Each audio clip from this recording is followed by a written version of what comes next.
Hello ಸ್ನೇಹಿತರೆ, ಚಿಕ್ಕ ಗೂಟದಿಂದ ಕೂಡ ಸುಖ ಸಿಗುತ್ತದೆ ಎಂದು ಖುದ್ದಾಗಿ ಅಶ್ವಿನಿ ಅವರೇ ಹೇಳಿಕೊಂಡಿದ್ದಾರೆ.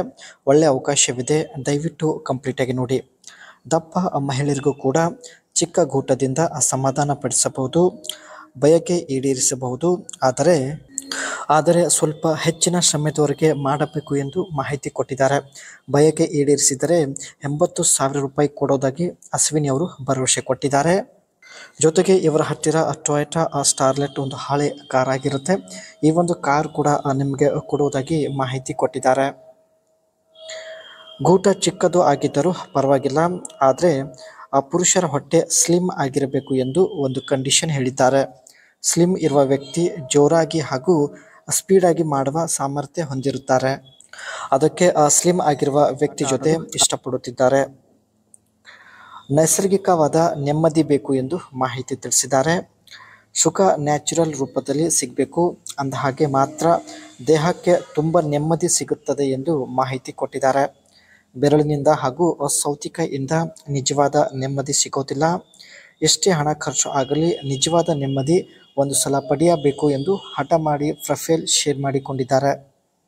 ಇದು ಇವರ ಹತ್ತಿರ ಇರತಕ್ಕಂಥ ಟೊಯೋಟಾ ಸ್ಟಾರ್ಲೆಟ್ ಒಂದು ಹಳೆ ಕಾರ್ ಆಗಿರುತ್ತೆ. ಕಾರ್ ಕೊಡೋದಾಗಿ ಮಾಹಿತಿ ತಿಳಿಸಿದ್ದಾರೆ.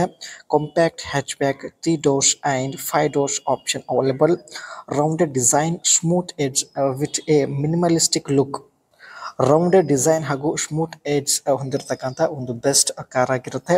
Small grill and simple bumper.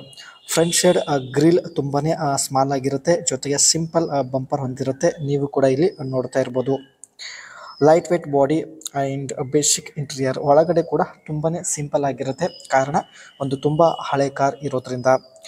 ಅದೇ ರೀತಿ ಇದರಲ್ಲಿ ಸ್ನೇಹಿತರೆ 1.3 litres and 1.5 litres petrol engine ಎರಡು ಆಪ್ಷನ್ ಇರುತ್ತೆ. ಆ್ಯಂಡ್ ಪವರ್ ಔಟ್ಪುಟ್ ಬಂದುಬಿಟ್ಟು 55 ಇಂದ 135 HP ವರೆಗೆ ಇರುತ್ತೆ. ಟ್ರಾನ್ಸ್ಮಿಷನ್ ಬಂದುಬಿಟ್ಟು 5 ಸ್ಪೀಡ್ ಮ್ಯಾನ್ಯುವಲ್ ಗೇರ್ ಬಾಕ್ಸ್ ಇರುತ್ತೆ. ಕೆಲವೊಂದು ಕಾರ್ಗಳಲ್ಲಿ ಸ್ನೇಹಿತರೆ 3 ಸ್ಪೀಡ್ ಒಂದು ಆಟೋಮೆಟಿಕ್ ಗೇರ್ ಬಾಕ್ಸ್ ಕೂಡ ಇರುತ್ತದೆ. ಇವರು ಸ್ನೇಹಿತರೆ ನಿಮಗೆ 86,000 ರೂಪಾಯಿ ಹಣ, ಅದರ ಜೊತೆಗೆ 90s ಕಾರ್ ಆಗಿರತಕ್ಕಂಥ ಟೊಯೋಟಾ ಸ್ಟಾರ್ಲೆಟ್ ಈ ಒಂದು ಕಾರ್ ಕೂಡ ಕೊಡೋದಾಗಿ ಮಾಹಿತಿ ತಿಳಿಸಿದ್ದಾರೆ. ಒಳ್ಳೆ ಪ್ರೊಫೈಲ್ ಇದೆ, ಒಳ್ಳೆ ಅವಕಾಶವಿದೆ. ದಯವಿಟ್ಟು ಒಂದು ಲೈಕ್ ಕೊಟ್ಟು ಕಮೆಂಟ್ ಸೆಕ್ಷನಲ್ಲಿ ನಿಮ್ಮ ಅನಿಸಿಕೆ ತಿಳಿಸಿ. ಮತ್ತೆ ಒಂದು ಹೊಸ ಪ್ರೊಫೈಲ್ ಒಂದಿಗೆ ಭೇಟಿಯಾಗೋಣ.